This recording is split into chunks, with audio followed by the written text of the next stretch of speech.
Imagine for a moment the scientific understanding of the ancient Greeks. While they got a great deal right, notably the idea of the atom, there was some things that they utterly missed.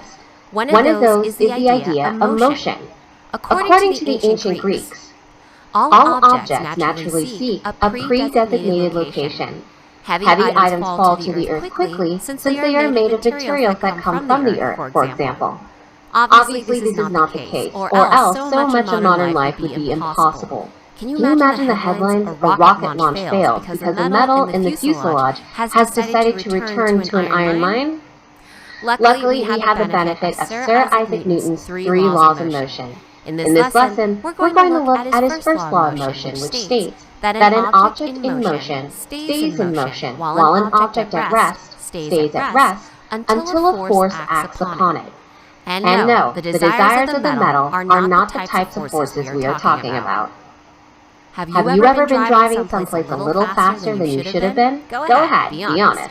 And chances are someone may have pulled out in front of you, so you had to slam on the brakes. The car skidded, your passenger looked at you with a combination of annoyance and some uncertainty. But after a few feet, the car comes to a stop. But wait, didn't you hit brakes back there?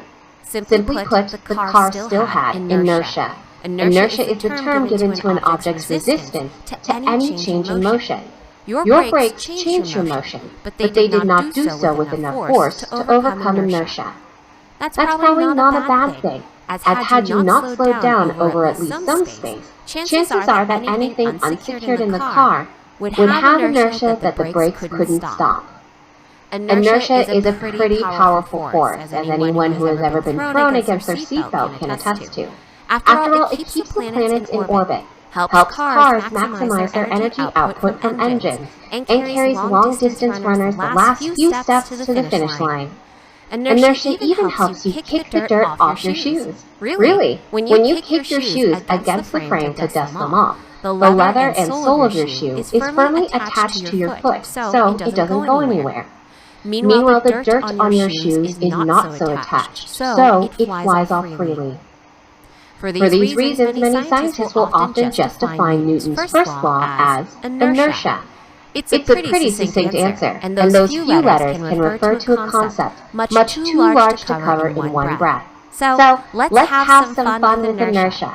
Say you were at a demolition derby, watching cars crash into each other.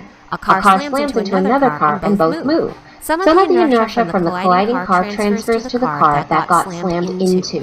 In fact, enough inertia was transferred to cause the hit car to overcome any force of inertia to remain still.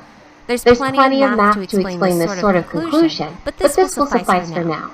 So, what about gravity?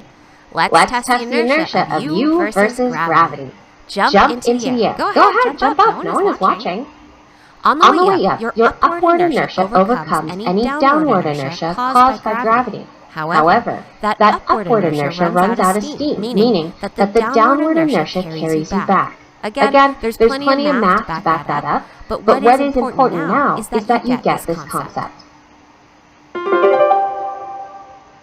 In this lesson, we looked at the idea of Newton's first law of motion, commonly referred to as inertia. In short, the idea is simple. An object in motion tends to stay in motion, and an object at rest tends to stay at rest. Any change to the motion or rest of an object must overcome the inertia of that object to stay put. Inertia is the reason that planets stay in orbit around the Sun, as their motion to move straight is perpetually curved by the gravitational pull of the Sun. Meanwhile, inertia also carries us up when we jump and cleans our shoes when we kick them against a post.